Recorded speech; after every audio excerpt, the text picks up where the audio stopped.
चलो, कल की सारी बातें हम लोग जान चुके हैं, कितने में कितना होता है ये सारी चीज सबको पता चल गया। आज हम लोग जानेंगे ये कुछ तापमान के बारे में। ऑलरेडी मात्रा में रहेगा तो सब आपको बता दिए। थोड़ा सा एक चीज है, दो वर्ड, एक वर्ड है क्वथनांक, एक है सर हमारा गलनांक। समझ आ गया बात ना, या द्रवणांक आ सकता है। क्या हेडिंग दे रहे हो तुम लोग, क्या है? गलनांक। समझ आ गया बात ना। तो दो चीजें होती है, क्वथनांक होता है, गलनांक। दोनों का मतलब समझ लेते हैं, फिर इसके बाद आज ये चैप्टर आपका फिनिश हो जाएगा। हालात भी मत करना। क्या है क्वथनांक? क्वथनांक ध्यान देना, क्वथनांक का मतलब क्या होता है? क्वथनांक का मतलब होता है जिस ताप पर कोई भी पदार्थ क्या होने लगता है, उबलने लगता है, खौलने लगता है, क्या कहलाता है? क्वथनांक कहलाता है। क्या कहलाता है? जिस ताप पर कोई भी द्रव क्या करने लगता है, उबलने लगता है, तो वो चीज क्या कहलाता है? क्वथनांक कहलाता है। क्या कहलाता है? क्वथनांक कहलाता है। बातें समझ आई ना? तो क्वथनांक का मतलब होता है जिस ताप पर कोई चीज क्या करने लगे, उबलने लगे, खौलने लगे। अब गलनांक का मतलब होता है जिस ताप पर कोई ठोस पदार्थ क्या होने लगता है, पिघलने लगता है, तो क्या कहलाता है?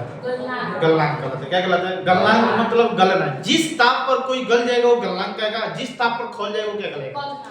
दिक्कत, हमारा पानी खौलता है 100 डिग्री सेल्सियस, तो 100 डिग्री सेल्सियस क्या होगा? उस पानी का क्वथनांक होगा, राइट? अब गलनांक मतलब क्या होता है? गल जाना। समझ आया ना? तो जो बर्फ का गलनांक होता है वो क्या होता है? 0 डिग्री सेल्सियस। समझ आ गया बात ना? बातें समझ में आई?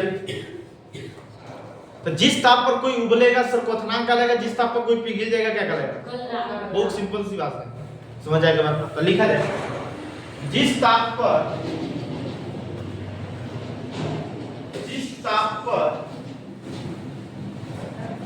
कोई द्रव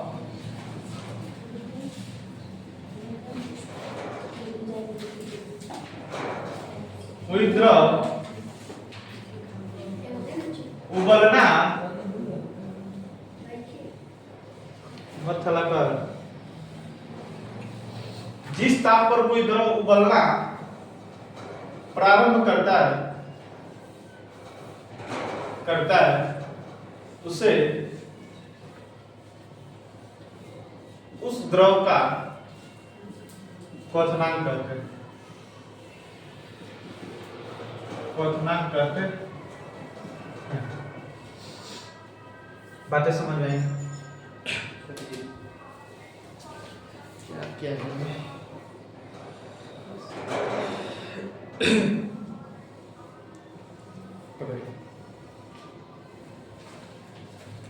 कितना है दुनिया दीजिए तो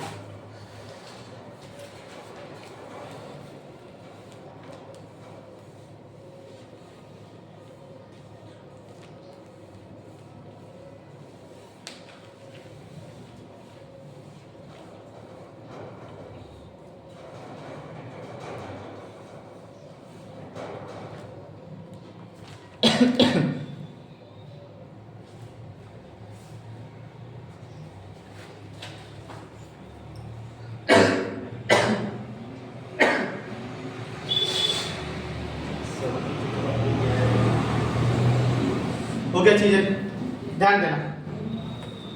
स्टार का चिन्ह देकर सर लिखना कि जल का क्वथनांक 100 डिग्री सेल्सियस या 373.15 केल्विन होता है। यही बातें हैं। कितना होता है? जल का क्वथनांक कितना होता है? जल का क्वथनांक करने का मतलब कि जल 100 डिग्री सेल्सियस पर क्या करने जाएगा? खौलने लगेगा। क्या करने? क्वथनांक का मतलब ही होता है खौलना। क्या? जो भी ताप पर वो खौलेगा क्या कहलाएगा? दिक्कत, लमसम हमारा बॉडी पूरा 200 से 300 डिग्री सेल्सियस पर जल जाएगा। समझ आएगा बात ना? एक तो चीज सोच, चंद्रमा बोले जो सूर्य है, सूर्य पर जो तापमान है 6000 डिग्री सेल्सियस, हमारा बॉडी से 200 से 300 पर पिघल जाएगा। अब इसीलिए क्या होता है कि कोई भी लोग सूर्य पर नहीं जा पाता है, क्योंकि चंद्रमा पर देखता है, चंद्रमा पर हर बार कोई ना कोई जाता रहता है, क्योंकि वहां पर सर हमारा उतना प्रकाश, वहां पर प्रकाश है ही नहीं। लेकिन सूर्य को तुरंत पता है कि सूर्य के प्रकाश से बहुत सारी चीजों की पूर्ति होती है, समझ आएगा बात ना। तो वहां पर 6000 डिग्री सेल्सियस तुरंत तापमान है। अब तो पता चल वहां पर जाएंगे तो तुरंत लग रहा है कि तू बचेगा, ओकरा से पहले ही भाई साहब तू पिघलना शुरू कर देगा। ऊर्जा तो तुरंत दूर हो गया, ऊर्जा तो दूर कहने का मतलब को यहाँ पर सर पहुंचना तू नहीं पहुंच सकता है, इतना बात। ये बातें होती हो गया। अगला नंबर डाला जाए, अगला हेडिंग गलनांक। गलनांक जिस ताप पर कोई ठोस पदार्थ, भाई ये द्रव्य कर देना, द्रव्य ठोस पदार्थ, जिस ताप पर कोई ठोस पदार्थ द्रव में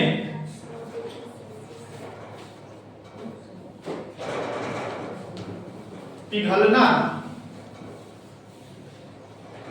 शुरू कर देता है, जिस ताप पर कोई ठोस पदार्थ द्रव्य में पिघलना शुरू कर देता है उसे गलनांक कहते हैं, उसे गलनांक कहते हैं।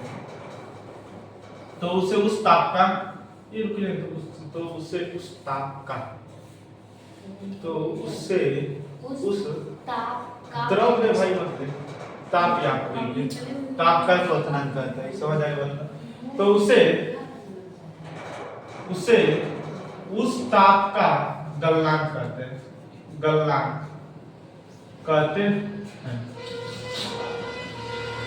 विस्तार में चिन्ह का लिखेंगे, बर्फ का गलनांक 0 डिग्री सेल्सियस या 273.15 केल्विन होता है। तो 100 डिग्री सेल्सियस का या 373.15 केल्विन का, ये दोनों का मतलब एक ही है। ये सेल्सियस में, ये केल्विन में, दोनों बराबर ही है। तो 1 केजी का या 1000 ग्राम का, दोनों में कुछ अंतर है। 1 केजी कहिए या 1000 ग्राम कहिए, उसी तरह क्या कहिए 100 डिग्री सेल्सियस कहिए या 373.15 केल्विन कहिए, दोनों में कुछ भी अंतर नहीं है, दोनों बराबर है। ये सेल्सियस में, ये केल्विन। बात तो समझ में आई? हाँ, पिघलना शुरू कर देता है, उसे ताप का गलनांक। तो शुरू कहिए या प्रारंभ कहिए, दोनों का मतलब है कि शुरू प्रारंभ करता है। तो गलना प्रारंभ करता है, कर लीजिए। दोनों ने क्या, शुरू या प्रारंभ दोनों क्यों होता है भाई साहब? तो 2 अड्डे लिखा गई है, होगी बातें? बातें इसको सबको समझ में आई? करो भाई जल्दी।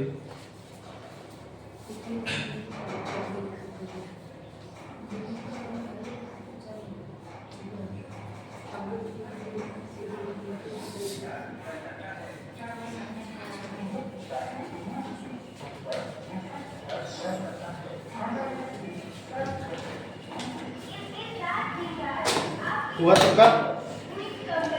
आना भाई, एक बात सब लोग समझना क्या चीजें होती है। क्वथनांक का मतलब क्या होता है? जिस ताप पर कोई पदार्थ, कोई द्रव्य क्या करने लगेगा, उबलने लगेगा। दिक्कत, जिस ताप पर वो उबलने लगेगा वो ताप क्या कहलाएगा?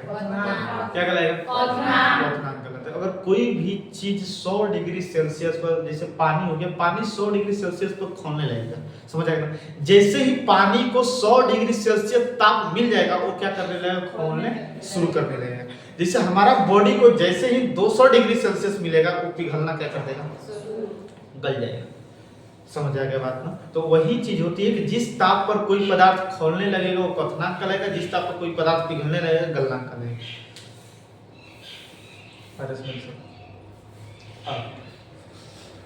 एक बात होती है, थोड़ा सा आपको बताया है कि उष्मा का SI मात्रक क्या होता है? कैलोरी।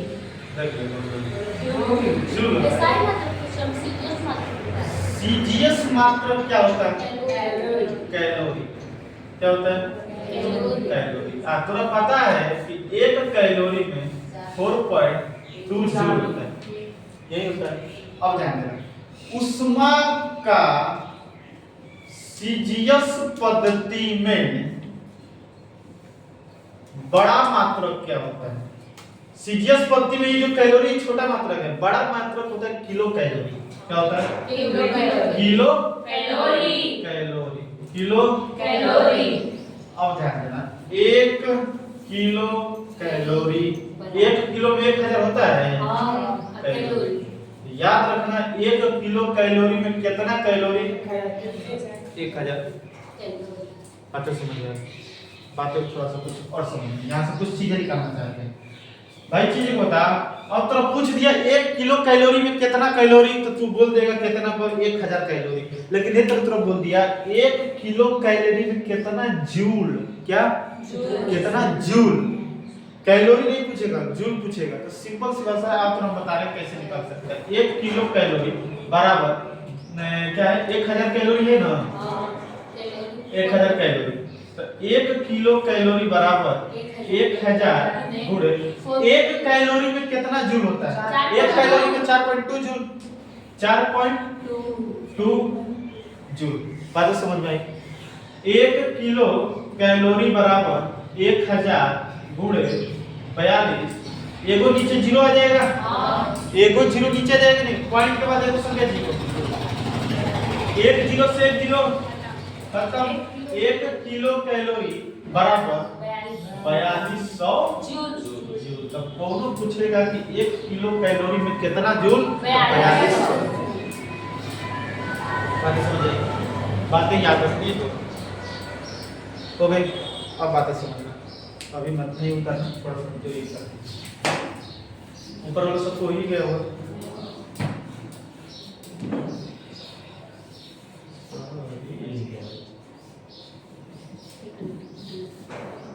भाई एक चीज बताना, जो कैलोरी होता है, सॉरी ऊर्जा जो उष्मा जो होता है, इसका एसआई मात्रक होता है जूल। सीजीएस मात्रक में जो छोटा मात्रक होता है कैलोरी। समझ आया? थोड़ा सिंपल भाषा में पूछेगा उष्मा का सीजीएस मात्रक, तुम मार देना कैलोरी। लेकिन ये तरफ पूछ देगा उष्मा का सीजीएस पद्धति में सबसे बड़ा मात्रक किलो कैलोरी। 1 किलो कैलोरी में 1000 कैलोरी, और 1 किलो कैलोरी में कितना जूल? 4200 जूल। 4200 जूल कैसे है तो निकाल के दिखा दूं, समझ जाएंगे। भूल जाएगा तो भाई इस तरह निकाल लेना, कोई दिक्कत नहीं। प्रूव इसलिए किया जाता है ताकि तू भूल जाए तो भाई सब वो चीज को तू एग्जाम में भी बना कर निकाल सकेगा। नहीं तो भाई तो डायरेक्ट इस चीज को लिखवा देते कि तू याद कर ले 1 किलो कैलोरी में 4200 जूल होता है। बातें समझ आ गई? अब बातें समझना, थोड़ा सा तापमान मापन का स्केल कुछ बता रहे हैं। जैसे हम होता है हमारे बॉडी का टेम्परेचर 37 डिग्री सेल्सियस होता है, लेकिन हम तो पूछ दे कि भाई साहब 37 डिग्री सेल्सियस मेरे को कुछ नहीं समझ में आता है, तो हमको फ़ारेनहाइट में बताओ कि हमारा बॉडी का तापमान कितना फ़ारेनहाइट है। समझ आएगा? मतलब सेल्सियस को केल्विन में कैसे बदलेंगे, सेल्सियस को फ़ारेनहाइट में कैसे बदलेंगे, केल्विन को फ़ारेनहाइट में, फ़ारेनहाइट को सेल्सियस, इस तरह उल्टा पुल्टा कैसे करते हैं। समझ आया ना? इसलिए थोड़ा छोटा सा एग्जांपल बनाएंगे जिसे तुम कुछ भी निकाल सकता है। तो एक बार क्या करिए, इस चीज को आप कंप्लीट करिए तो हम चलते हैं। इस चीज को आप जल्दी करिए, ये चीज को जल्दी करिए। ये चीज जो लिखे हैं जल्दी कीजिए। हो गई इतना तक सबको? चलिए इसके बाद भाई हम जाते हैं थोड़ा सा बहुत अच्छी चीज है, जो कैसे कैसे हम सेल्सियस से केल्विन में, केल्विन से सेल्सियस में, सेल्सियस से फ़ारेनहाइट में कैसे कैसे कुछ चीजें हम करते हैं। समझना क्या है। थोड़ा सा आप लोग हेडिंग डालेंगे, तो हेडिंग डालेंगे तापमान मापने का स्केल। तापमान मापने का स्केल। तापमान मापने का स्केल। हो गया सबको? हो गया? आ जाए सब भाई। 3 चीजें हैं। पहला है, पहला कोई मत करना, स्केल। एक है, साथ साथ में बनाते चलेंगे, न्यूनतम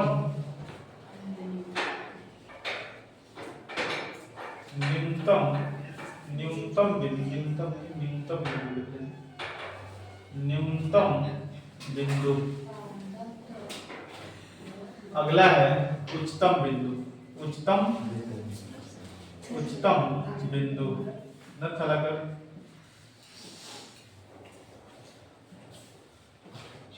तीन चीजें बस हम लोग जानेंगे, ज्यादा चीजें नहीं जानेंगे।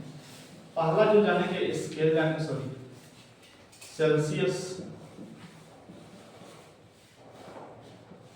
सेल्सियस, केल्विन, अगला फ़ारेनहाइट। बातें बुझा गया, बातें समझना। सेल्सियस देख भाई, न्यूनतम बिंदु जो होता है 0 डिग्री सेल्सियस, उच्चतम जो होता है 100 डिग्री सेल्सियस। केल्विन में न्यूनतम बिंदु होता है 273 केल्विन होता है, ये 373 केल्विन होता है, ये 32 डिग्री फ़ारेनहाइट होता है, ये 212 डिग्री फ़ारेनहाइट को F द्वारा। अब चीजें कोई नहीं बोलेगा कि मास्टर केल्विन में तू डिग्री क्यों नहीं लिखा है, इसलिए हम पढ़े थे। ध्यान देने योग्य बातें, केल्विन से पहले कभी भी डिग्री का उपयोग नहीं करना चाहिए। वो चाहिए सर हमारा गलत होता है। बातें समझ में आ गई। अब थोड़ा सा आप लोग रुक जाएंगे, अपना कलम कापी सब लोग अपना रोक लेंगे और समझेंगे। न्यूनतम बिंदु उच्चतम बिंदु का ठेला क्या है भाई साहब? न्यूनतम बिंदु जो होता है क्वथनांक होता है। क्या होता है? सॉरी,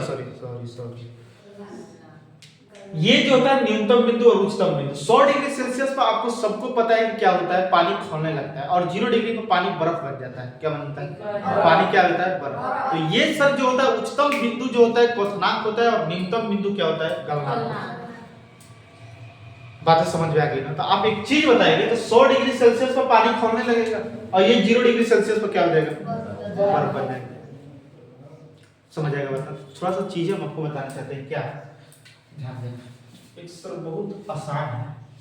अगर आप कोई भी चीज को चेंज करना चाहते हैं, सेल्सियस को अगर केल्विन में चेंज करना चाहते हैं, केल्विन को सेल्सियस में, सेल्सियस को फ़ारेनहाइट में, फ़ारेनहाइट को सेल्सियस में अगर आप चेंज करना चाहते हैं तो कैसे आप चेंज कर सकते हैं? एक बहुत सर इजी तरीका बता रहे हैं, आपको कुछ नहीं करना है। जो देखिए सेल्सियस में से घटा दीजिए न्यूनतम बिंदु को। किसको घटाएंगे? न्यूनतम बिंदु। सेल्सियस का न्यूनतम बिंदु क्या है? 0 डिग्री सेल्सियस। क्या है? 0 डिग्री बटे में फिर कर दीजिए उच्चतम माइनस न्यूनतम। उच्चतम माइनस उच्चतम 100 डिग्री है, राइट, और न्यूनतम 0 डिग्री। दिक्कत केल्विन। सेल्सियस के बाद आया केल्विन। केल्विन जो भी चीज ले रहे हैं उसको क्या करिए आप, उसमें से न्यूनतम बिंदु को घटाइए। केल्विन का न्यूनतम बिंदु क्या है? बोल रहे 273 बटे में अब कर दे उच्चतम माइनस न्यूनतम। उच्चतम क्या है? माइनस न्यूनतम मतलब बता बुझाया तो रहा। फिर फ़ारेनहाइट का बताया, फ़ारेनहाइट में से क्या घटाएंगे? न्यूनतम बिंदु को। न्यूनतम बिंदु क्या है? बटा में उच्चतम माइनस 212 डिग्री फ़ारेनहाइट माइनस 32।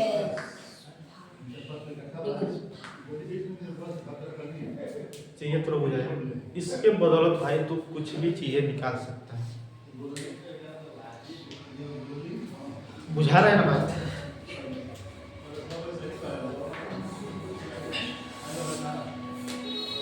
ये थोड़ा समझ में आया।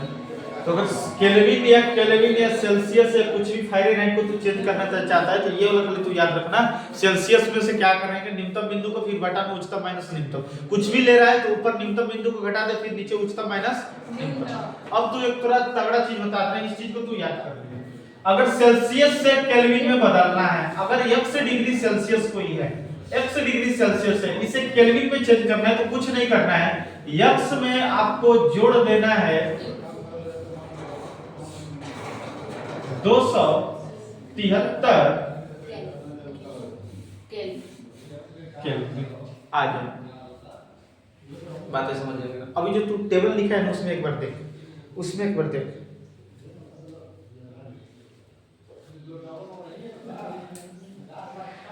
भाई एक चीज हम तो बता रहे हैं, अगर सेल्सियस से तोरा केल्विन में चेंज करना है, सेल्सियस से कुछ नहीं करना है, जो तोरा दिया रहेगा उसमें 273 जोड़ देना है, तोरा सारी चीजें बताएंगे। और एक चीज है, अगर आप x केल्विन को बदलना चाहते हैं सेल्सियस में, तो कुछ नहीं करना है, x में से घटा देना है 273 सेल्सियस को, डिग्री सेल्सियस। बातें समझ आएगा ना? इसका थोड़ा फंडा क्या है मास्टर, तू इस चीज को समझाओ, हम तो बता देते हैं। हम तो पूछ रहे हैं कि 60 डिग्री सेल्सियस को केल्विन में बदल, केल्विन में बदले, क्या करना है? सेल्सियस से केल्विन बदलना है। सेल्सियस से केल्विन के लिए फार्मूला ये है, सेल्सियस से केल्विन, तो x की जगह पर क्या है? 60 डिग्री सेल्सियस। कुछ नहीं करना है, 60 में 273 जोड़ दे, 60 में 273 जोड़ दे, तो केल्विन में आ गया। कितना हो जाएगा? 3 7 13 2 1 3 केल्विन। बात थोड़ा बुझाए। अगर सेल्सियस को तू केल्विन में चेंज करना चाहता है तो ये, अब तू ये बात ध्यान देगा तू कि सर हम कैसे याद कर सकते हैं इस फार्मूला को, कि सेल्सियस से केल्विन में बदलने के लिए जोड़ेंगे घटाएंगे, कंफ्यूजन रहेगा। कुछ नहीं करना है तोरा। एक चीज बता कि सेल्सियस से सी है क्या है? Kelvin, right? एक चीज बता, सेल्सियस मतलब सी है ये, दिक्कत सी का, सी कितने अक्षर पाता है? 3 नंबर पर। आप केल्विन के 11, 3 से 11 जाने के लिए तो 9 जोड़ना पड़ेगा। क्या करना पड़ेगा? सॉरी 8 जोड़ना पड़ेगा। 3 से 11 जाने के बाद जोड़ना भी पड़ेगा। दिक्कत तो ये 3 है, ये 11 है, जाएंगे तो क्या करें? जोड़ना पड़ेगा। तो जोड़ वाला ये केल्विन है, ये सेल्सियस है। केल्विन से सेल्सियस जाने के लिए तो 8 घटाएगा। दिक्कत तो जाने से इसे घटाएगा, इसको बुझाए तो नहीं बुझाएगा तो दिमाग में प्रॉब्लम। भाई एक चीज बता, तू सेल्सियस से केल्विन जाना चाहता है, सेल्सियस से केल्विन, तो सेल्सियस थोड़ा क्या छोटा है और केल्विन क्या है? बड़ा है, क्योंकि ये 3 पर आता है, ये 11 पर आता है। छोटा से बड़ा जाने के लिए तू जोड़ेगा, तो जोड़ वाला फार्मूला लगा देना। ये केल्विन बड़ा है, ये सेल्सियस छोटा है, बड़ा से छोटा जाने के लिए थोड़ा घटाना पड़ेगा, इसलिए घटा देना। दिक्कत बातें थोड़ा समझ आएगा। जैसे फॉर एग्जांपल हम थोड़ा बोल रहे हैं 40 डिग्री, सॉरी 40 केल्विन को सेल्सियस में बदल, क्या कर? सेल्सियस, क्या करिए? सेल्सियस में बदलिए। तो भाई से एक चीज बताओ, केल्विन से तू सेल्सियस में जा रहा है, बड़ा से छोटा में जाने के लिए घटाएंगे, 40 में से घटा देंगे क्या? 273 घटेगा तो माइनस 233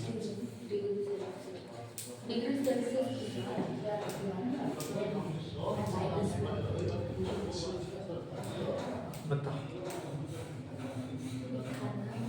यहाँ तक किसी को दिक्कत तो बता।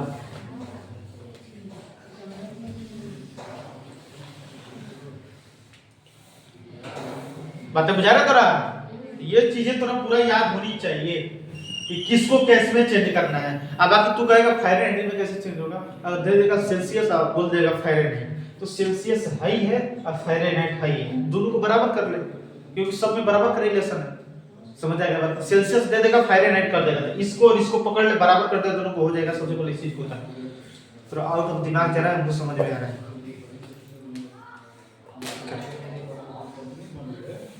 सब लोग उतारे जाए जल्दी।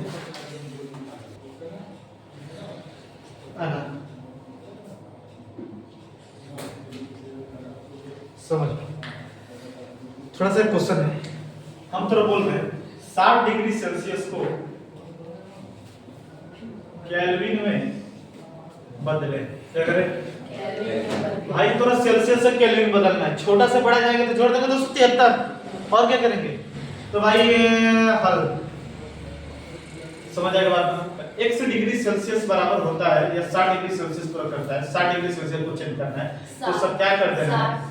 फार्मूला में तू लिख ले, x डिग्री सेल्सियस बराबर x प्लस 273, क्योंकि छोटा से बड़ा जाने के लिए तू क्या करेगा? जोड़ेगा। दिक्कत तो कुछ नहीं करना है, बराबर x के जगह पर 60 डिग्री सेल्सियस बराबर x के जगह पर 60 प्लस 273 60 डिग्री सेल्सियस बराबर, जोड़ देंगे 3 7 13 2 1 3। 60 डिग्री सेल्सियस में कितना केल्विन? 335 केल्विन। बातें थोड़ा समझें। फॉर एग्जांपल क्वेश्चन हम थोड़ा बोल रहे हैं कि भाई 40 डिग्री सेल्सियस को केल्विन में बदले। यहाँ पर पूरा क्वेश्चन दे रहे हैं, क्वेश्चन नंबर 3 कि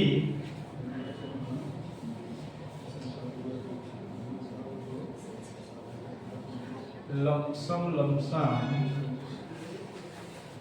200 केल्विन को सेल्सियस में, डिग्री सेल्सियस में बदले। समझ आएगा बात? तो भाई केल्विन से थोड़ा सेल्सियस बदलना है। किसमें क्या बदलना है? केल्विन से सेल्सियस। छोटा से बड़ा में जा रहा है कि बड़ा से छोटा में? बड़ा से छोटा जाने के लिए एडिशन थोड़ा घटाना पड़ेगा। तो घटाने वाला तो फार्मूला लिख दे, x केल्विन बराबर x - 273 डिग्री सेल्सियस।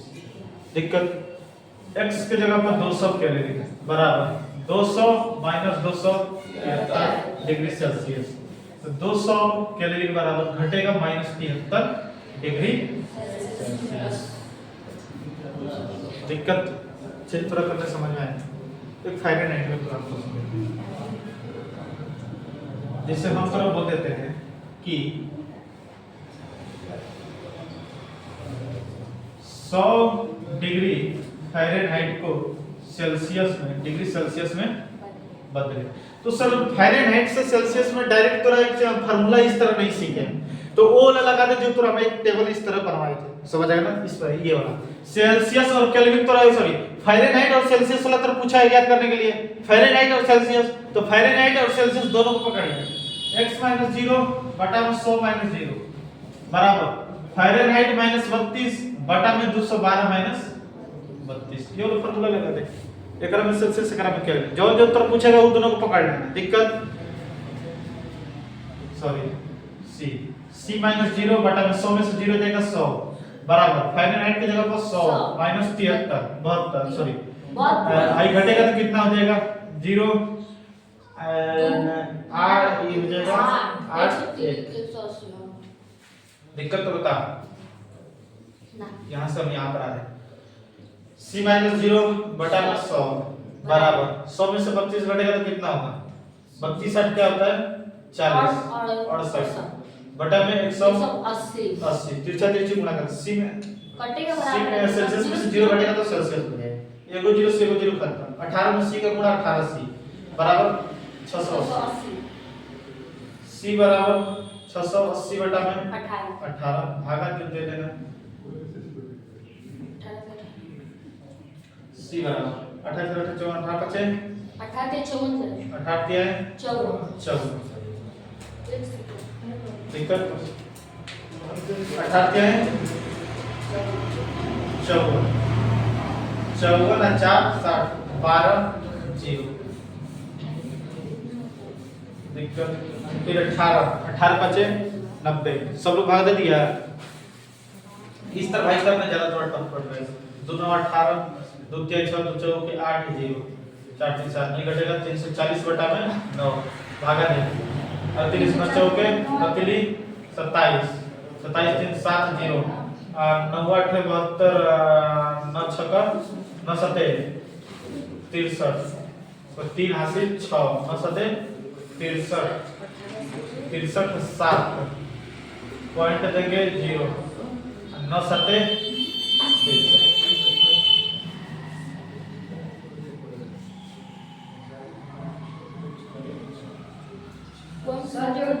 दूसरा फार्मूला पड़ेगा। दिक्कत दूसरा फार्मूला कौन फार्मूला कौन c बटा 5 f भाई सब एक चीज बता रहे हैं। पहले तू है ना वही वाला हैं c में इधर उधर करेगा तो वही वाला फार्मूला निकल कर आएगा। समझ आएगा ना? जब तू याद किया है वही वाला फार्मूला चाहिए। इसको दोनों में से कुछ भी कर सकता है। बात तो समझ आएगा। बात इस तरह कुछ होता है कर ले भाई। इसको तोड़ के अपने से बनाना है। सबसे वो कर ले जल्दी के बाकी हो गया। इतनी ही चीज है। एक मेरे को चीज बता, ये बदलने थोड़ा आ रहा है हैं? सिंपल भाषा है भाई साहब। केल्विन से सेल्सियस में थोड़ा जाना होगा तो ये वाला फार्मूला को सेल्सियस से केल्विन में, लेकिन फारेनहाइट केल्विन का बात होगा तो इस तरह भाई साहब थोड़ा माइंड में घूमना चाहिए। ये वाला सारा सूत्र समझ आएगा बात ना? कर लो ये वाला क्वेश्चन बना लेना, समझ आएगा बात। जल्दी किया जाए। हेडिंग में दिया जाए वायुमंडलीय दाब, जिसका ये छोटा होगा बाद में उतार देना अंतिम में। हेडिंग डाला जाए वायुमंडलीय दाब, वायुमंडलीय दाब, वायुमंडलीय दाब। वायुमंडलीय दाब का कहने का मतलब क्या होता है? वायुमंडल में वायु का दाब क्या कहलाता है? वायुमंडल में वायु का दाब क्या कहलाता है? बहुत सिंपल भाषा भाई साहब, इसका लिख लिए। वायुमंडल में वायु का दाब वायुमंडलीय दाब कहलाता है। वायुमंडलीय दाब कहलाता है। ठीक है, याद रखेंगे वायुमंडलीय दाब, वायुमंडलीय दाब बैरोमीटर में मापा जाता है। बैरोमीटर में मापा जाता है। और एक है गैसीय दाब के मापन का मात्रक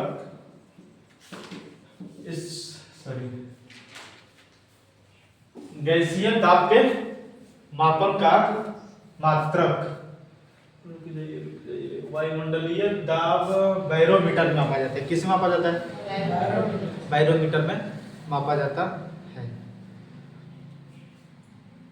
ये समझ में आई? हाँ बता रहे हैं। वायुमंडलीय दाब वही शॉर्ट में कहते हैं एटीएम। क्या कहते हैं? एटीएम। समझ आए ना? Atmospheric pressure. बातें समझ में आ गई?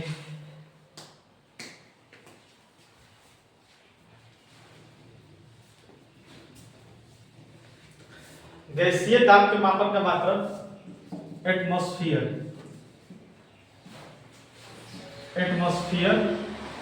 होता है। गैसीय दाब के मापन का मात्रक क्या होता है? एटमॉस्फेयर होता है। मतलब इसको नापा जाता है एटमॉस्फेयर में। समझ आएगा बस? एटीएम। बातें समझ में आ गई? तो वायुमंडलीय दाब क्या होता है? वायुमंडल में वायु का दाब वायुमंडलीय दाब कहलाता है। वायुमंडलीय दाब को सर बैरोमीटर में मापा जाता है। गैसीय दाब के मापन का मात्रक क्या होता है? गैसीय दाब का मात्रक क्या होता है? एटमॉस्फेयर होता है। एटमॉस्फेयर होता है। एटमॉस्फेयर होता है। याद रखना थोड़ा सा एक बात है, एक एटीएम में कितना पास्कल होता है? 1.013 गुणे 10 के पावर 5 पास्कल, या इसको लिख सकते हैं 1.01 गुणे 10 के पावर 5 पास्कल। तीन को हटा भी सकता है, कोई दिक्कत नहीं। ये बात याद रखना, समझ आएगा बात ना? एक छोटा सा सर टॉपिक है, बस प्रकाश वर्ष। समझ आएगा बात? क्या है? प्रकाश वर्ष। मार्कर कहाँ पे है?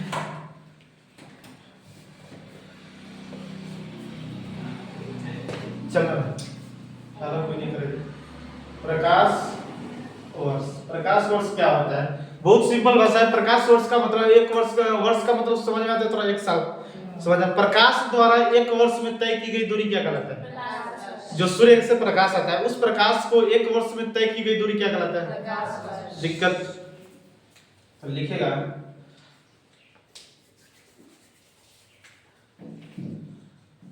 एक वर्ष में प्रकाश द्वारा तय की गई दूरी को प्रकाश वर्ष कहते हैं। प्रकाश वर्ष कहते हैं। प्रकाश वर्ष मतलब समझ में आ गया ना? प्रकाश वर्ष किस चीज को मापता है? दूरी को मापता है। किस चीज को मापता है? दूरी को। समझ रहे? दूरी का मात्रक मीटर, इसलिए प्रकाश वर्ष का भी मात्रक क्या हो जाएगा? मीटर। बाकी सर आपका चैप्टर पूरा ओवरऑल तरीका से फिनिश हो गया। दिक्कत एक बात थोड़ा सा उस टाइप तरह नहीं लिखवाए थे, नीचे स्टार का चिन्ह देकर लिख लेना। 1 फुट में 12 इंच होता है। कितना इंच होता है? 12 इंच होता है। ये सबको चीजें पता होती है। बातें समझ आ गई? तो ये चैप्टर मात्रक और मापन पूरा एकदम अच्छा तरीके से फिनिश हो गया। अब इसमें किसी को भी कुछ भी डाउट होगा तो भाई साहब क्वेश्चन आप लोग पूछ सकते हैं। समझ आएगा बात ना? और आगे की क्लास जो होगी हम लोग की केमिस्ट्री होगा, जो पहला चैप्टर से हम लोग का स्टार्ट होगा। मैथ एक चैप्टर खत्म हुआ, फिजिक्स एक चैप्टर खत्म हुआ, बायो एक चैप्टर खत्म हुआ। अब आया सर बारी केमिस्ट्री का। तो केमिस्ट्री सर हम लोग का शुरू होगा कल से। समझ आएगा ना? कल ही से सर आपका केमिस्ट्री शुरू होगा और इसका जो सर टेस्ट होगा आपको सोमवार को होगा। मिलते हैं कल मॉर्निंग में केमिस्ट्री के साथ 8 बजे।